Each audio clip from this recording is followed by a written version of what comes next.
that garners a lot of attention, that's amazing, and then they can say, see, we can do it. They're really waiting for that independent movie that blows the lid off of. Actually, there's a few things happening right now that I'm extremely excited about. Right. I watched a show on Adult Swim. I watched them all of them, Black Jesus. Right. First off, Christianity is something that's been really touching in Hollywood. Like there's a lot of well, first off, atheism is really popular right now, and so there's that whole thing. Like people don't want to. Like I have friends that are that won't admit to being Christians almost, and it's like it's be who you are. Because the thing I go back to is right now the most important thing you can do is to just be yourself and bring that to the table. Like bring whatever it is that nobody's ever seen before and make them let them know they want it. Like that's show them what they don't know they want. Exactly.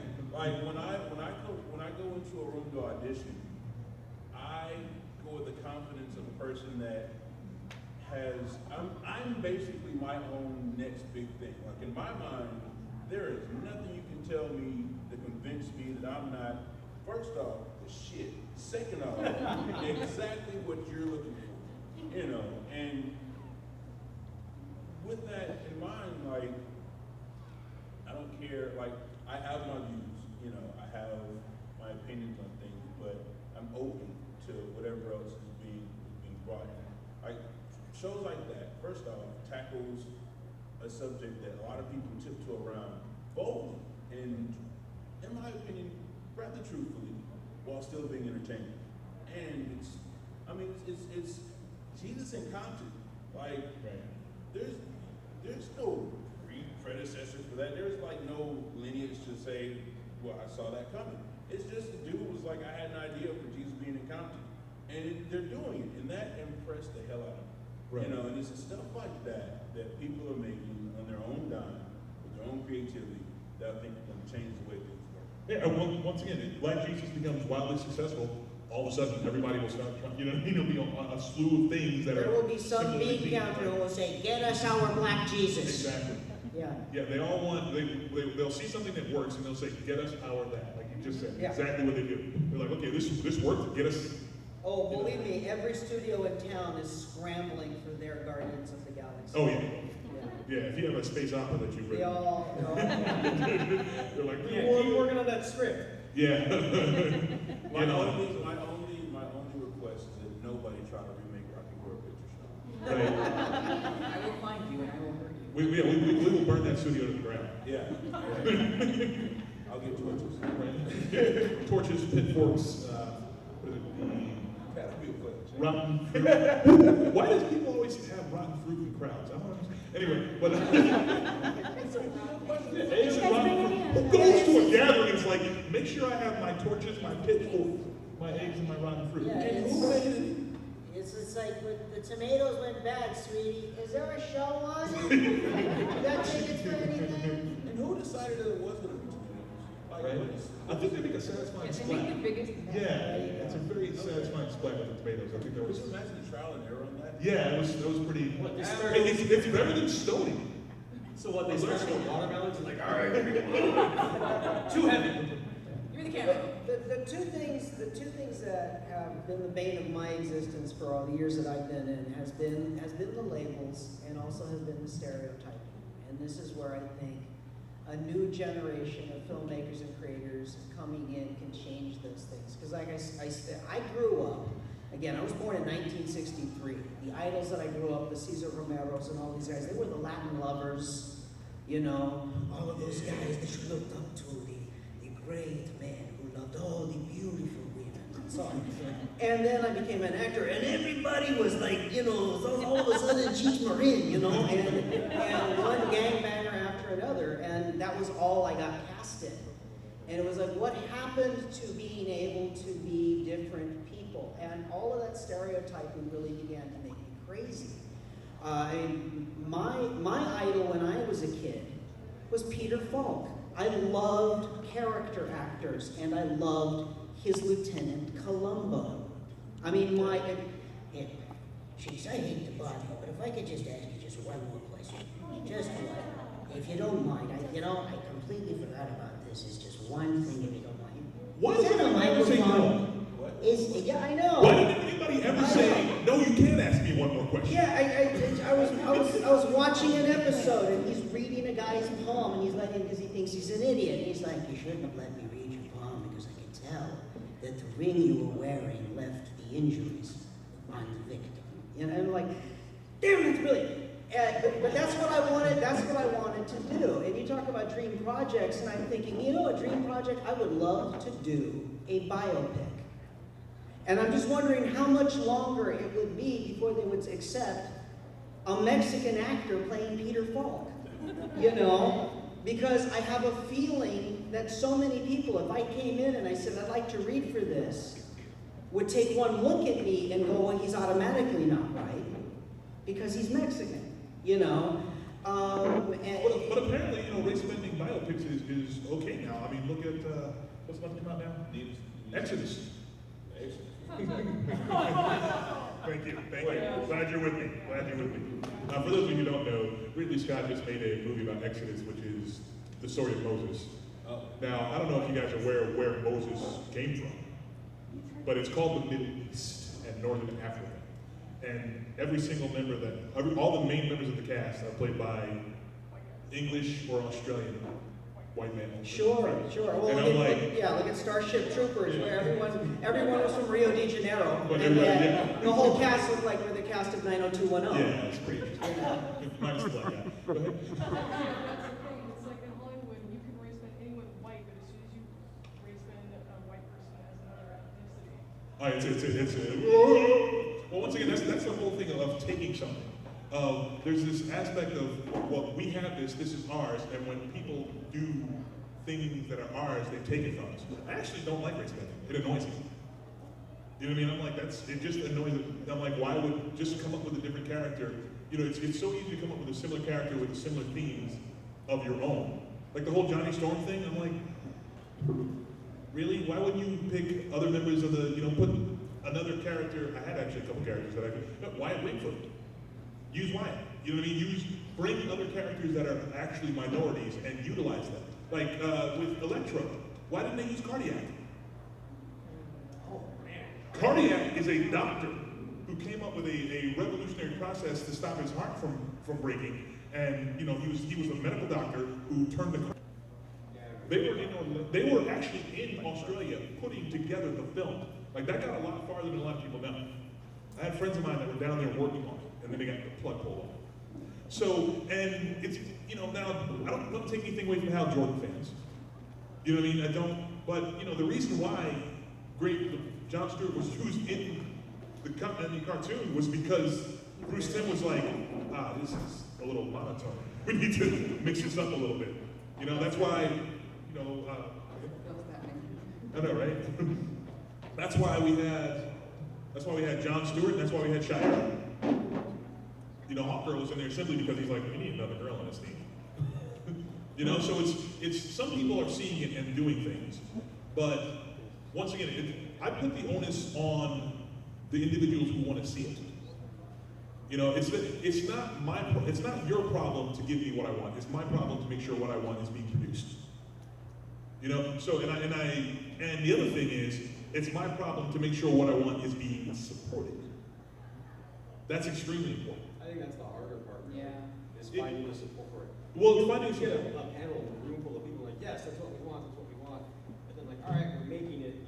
The voice doesn't carry as far. Well, but it's also, and then, as the person producing the thing that you want to see and that they say they want, it's also on you to make sure it's good. Yeah. Because I've seen a lot of things where I was like, yes, oh, no.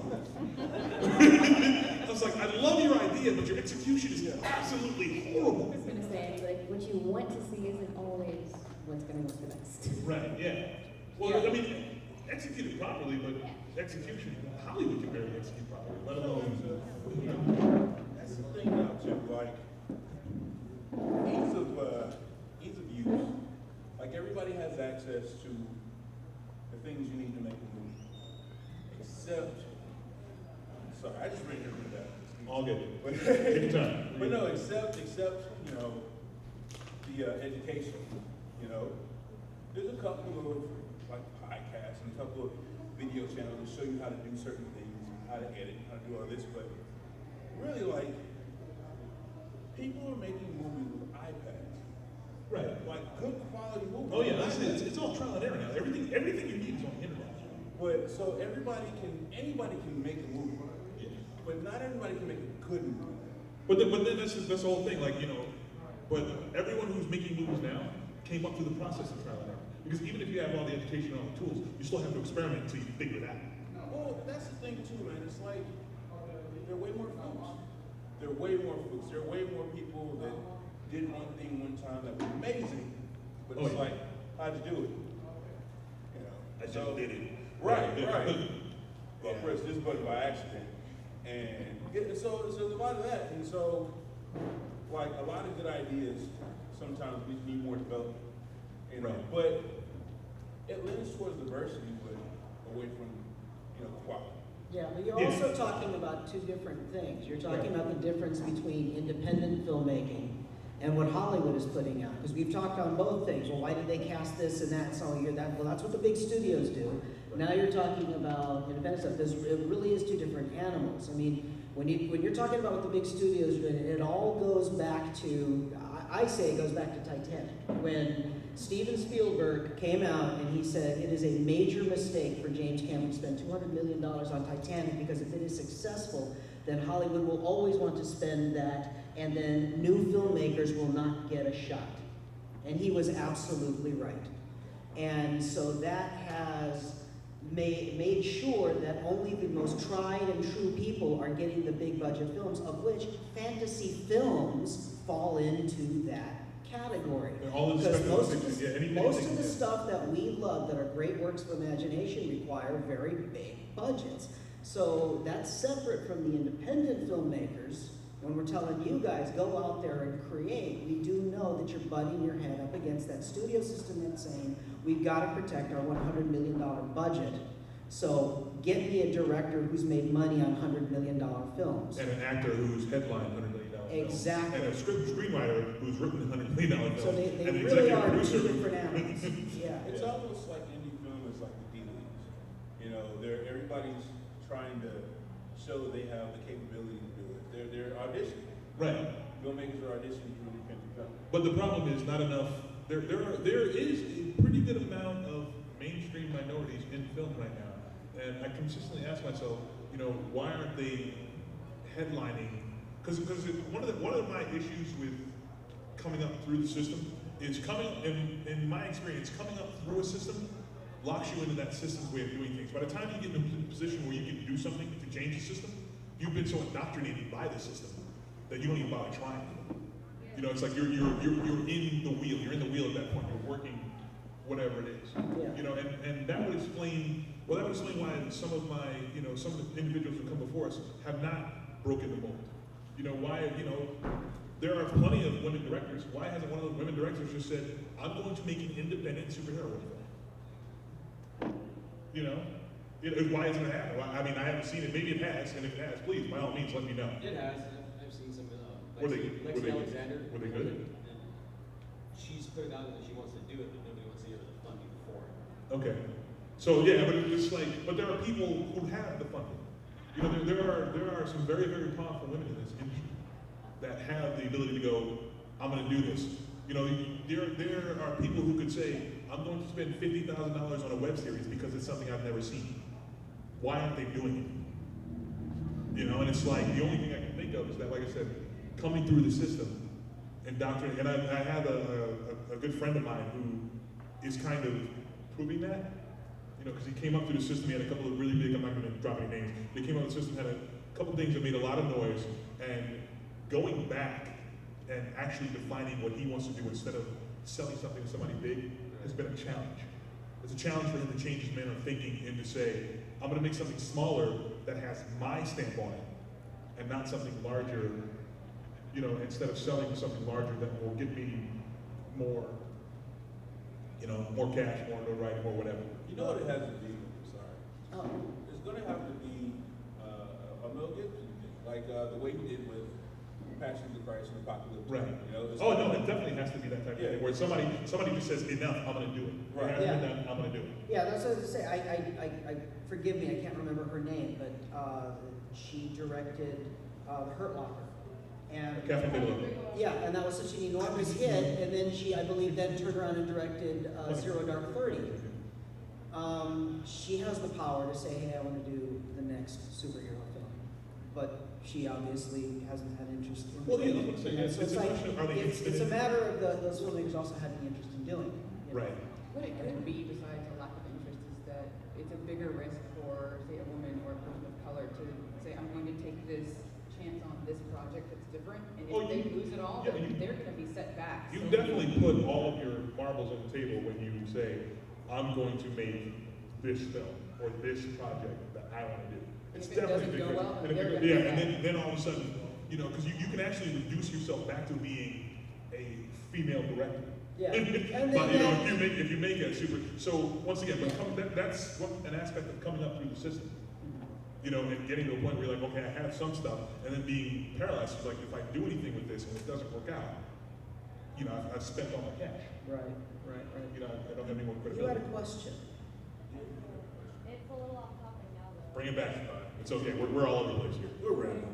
I was wondering if you guys, which you think is more influential, if Hollywood, the films that it puts out, and the shows that it produces, and even the commercials that, not necessarily Hollywood, but the media in general, that they air, if that is a bigger influence on society, or if society is the influence that the media then tries to mimic on. I think it's one hand washing the other. I think they kind of, it's so intertwined, it's hard to see which one is. But there are definitely things that have, here's one thing I will say. There are definitely things that have been dictated by the media that are struggling to hold on and slowly being broken down.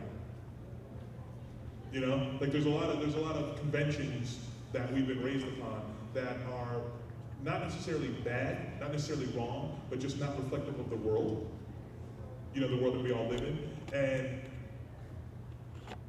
those have been processed and pushed forward so long that it's difficult to break those down. It's difficult and because once again, if you're a bean counter, this has worked. Exactly. I was gonna say, I would love to say that it was society having the bigger influence, but the fact is, the major industry relies so much on number crunching based on market research.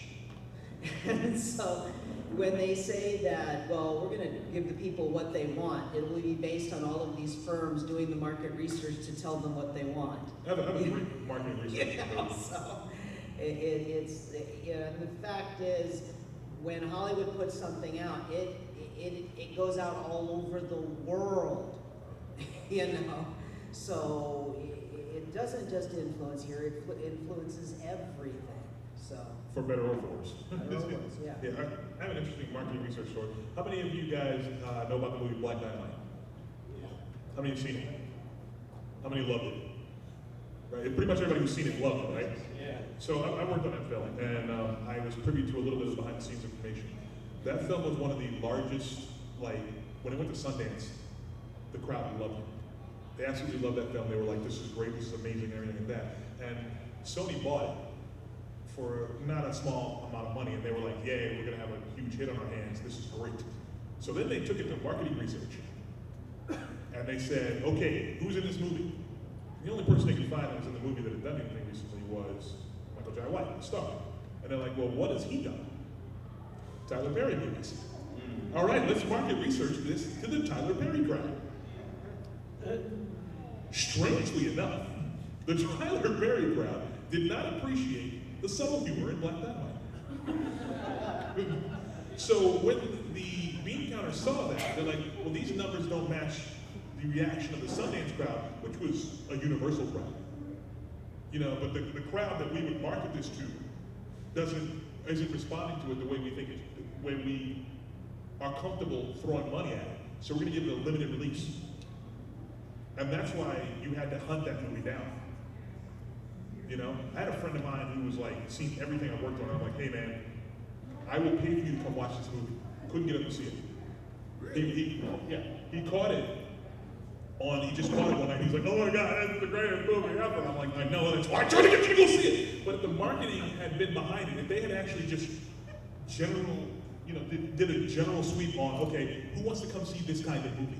Not, you like this kind of movie. Who wants to see this movie? Then they would have had a much larger release, and it would have done amazing things for diversity in cinema in general. Yes? Is it this marketing? Is that why there's no imagination? It's Everything's the same. Well, yeah, it's all the same because we keep buying the same. It's all the same because as long as we buy what they sell, they're going to continue to sell us it. Why would you change if it's working? Remember, as long as the dollar trail is there, I will continue to do that. Yeah, these people are always looking for the formulas, and anything that's out of formula is, well, it's a fluke. It's a fluke and a risk. I mean, People aren't going to movies anymore because it's all the same thing. Well, and the other thing is, we have the ability now with social media to build. Anything that buzzes on social media, they'll at least take a look at it. People were getting studio meetings off of YouTube viewings. They still are. Yeah, I know, they still are. But you get a studio meeting out of it. They're like, wait, this is something nobody else is doing. You're doing it. We're going to give you a meeting and find out if we can find some way to make this work. And if you can explain it to us in a way we can understand, we will give you money to produce it. Do you think Netflix and Hulu with their own programming, do you think that's going to help at all? Yes and no. I don't feel like they're making bold enough choices. Orange is the New Black, amazing.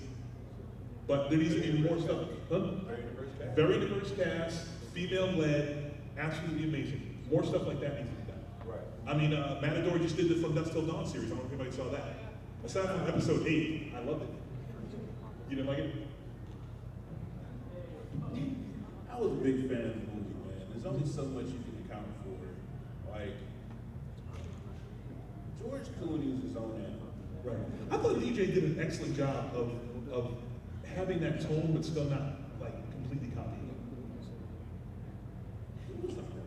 Yeah. But did you see when they expanded the story though? How much diversity they added to it and how much mythology? Like I thought. Yeah. I thought the Mayan snake vampire was amazing. Like that mythology was. I was like, I've never seen that before. That's amazing. I love it. The vampire. Yeah, on another way of making vampires. No, That's that's great. Vampire is another minority. Really? Not getting You went there? You went there? We're gonna move on. zombies. I'm sorry. Dude. I'm sorry, I didn't think vampires in the audience. I should have said that. That's No, It's too early. Let's move it on. One thing I will say though, there's subtle changes in diversity. I've seen firsthand just because of my experience, like on the Walking Dead. My episodes there. One thing that a lot of them scream, those black people you only have like the thing is you only have one. Oh yeah, like who's the next T-Dog 1.0, T-Dog? That crap. I wanted to get a picture. I didn't put the shirt together, but I see Robert Kirkman at Comic-Con over here. I wanted to get a T-Dog 4.0 t-shirt and take a picture with him, but I just never put the t-shirt together. It was hilarious. I wonder if you would take that picture. You what? I wonder if you would take that picture. I know him. I could probably get him to do it. I would love to see it. I But could probably do it. the point I'm making bring that up is that now, they've made some changes Oh, yeah. in the way the show's run.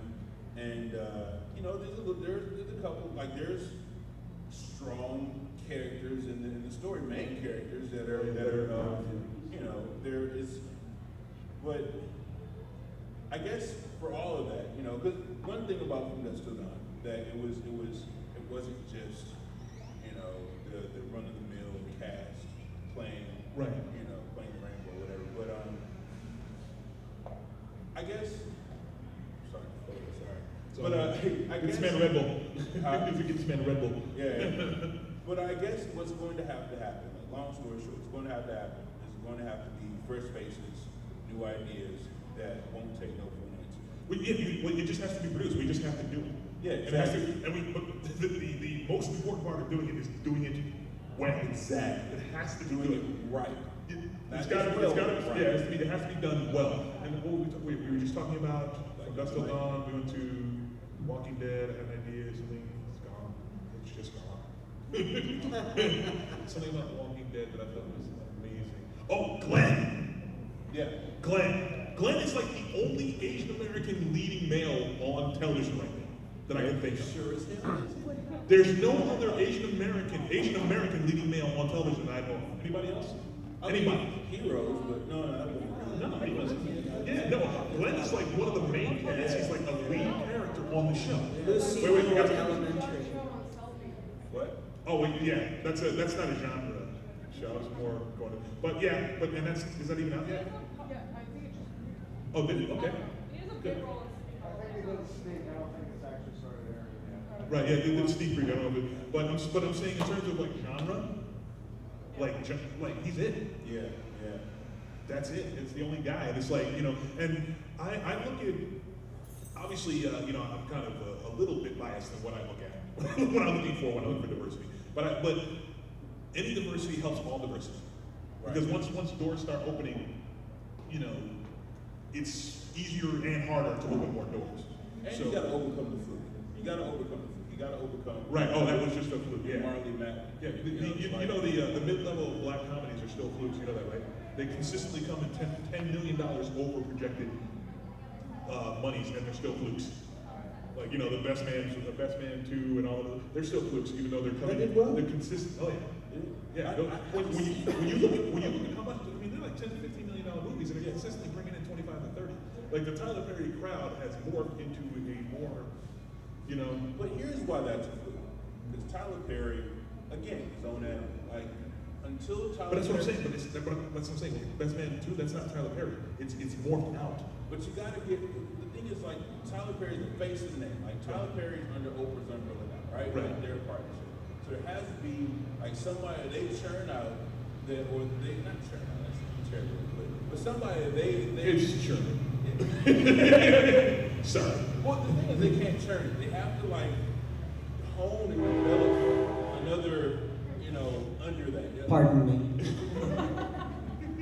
Well, yeah, that's the thing. Like, it's cultivation. There has to be a lineage. It has to be cultivated. Yeah. The market has to be cultivated, and cultivation is in social media. It's in dollars, and social media translates to dollars. So that's where it's at. Like I said, it has to be. We have to cultivate it. Anything you want to see that you're not seeing is out there somewhere. Find it, support it. Yes. Yeah. Yes, absolutely. If you like something, you're like, okay, this is what I want to see more of. Type that into Google. Yeah, I mean, You will find it. Google is a huge, because that's still market research. Oh yeah. Like whatever people search for, that's what they show you more of. Yeah. YouTube used to be like that. Now it's more advertising, but whenever you look up something on YouTube, it's like whatever it is you're searching for, that's what they show you more of. Right. Trending is a thing, like that's huge. market research. Yeah. So like that's how you can take it, that's how you can, use your power to make the changes you want to see. It has to be everybody, not just the people making this stuff, the people watching this stuff, and the people, being inspired by it. Yeah, for me, from my point of view, as a Mexican American, it's all about what is being created out there. I mean, if I want to see a movie that has some reflection of some aspect of Mexican American life or culture or something, I can see American Me, or I can see the new Cantinflas film, or I can see all of these biopics and real life stories, and Mi Familia, and these things that are about the culture. But then if I just want to see an action cop story, are there any being made out there by Latino filmmakers? Now, okay. After it with the Matador thing, he's pushing. Yeah. Whereas if you look at black filmmakers, well, I could see a movie about the black experience, or I could see a romantic comedy, or I could see, New Jack City. Let's just see a cop story that has nothing to do with whether or not it's African American. But these films are being made in all of these areas. But for me, in my culture, Don't step in speculative it's fiction like, with black. yeah. But in my culture, it's like, again, okay, I've got Mi Familia, I've got Cantinflas, I don't see them out. Also, I don't see my own people also out there just making romantic comedies, just making an action film, just making a sci-fi flick. There's a lot of people And so walking. we There's another panel continue, talking about this. and it goes right back to the labeling again. And it's like, come on, guys, let's, and any Latinos out there who want to make movies and TV shows, make anything. Make anything. Please. Okay? Hey, Cantinflas, that's great. You know, retelling those stories like we've been, that's great. But make a comedy. Go make a Star Wars, and the lead guy's last name happens to be Hernandez. You know, you know. Hey, you guys have Battlestar Galactica. That's true. It is the dream Oh, we love of it. every Jordan to put on the colonial border uniform and become an Adam. So say we all. So say we all. So say we all. Órale. I just want you to know that from now on, I'm just gonna whisper my answers to you, and you just say them to how. There you go. Actually, we're actually out of time. It is 5 o'clock. Is there somebody else coming in here, right? Oh, Adrian. Let's wait for Oh, it. screw that. We're gonna wait for Adrian. You guys Get in, everybody. We're gonna wait for Adrian. Does anybody mind if we wait for Adrian?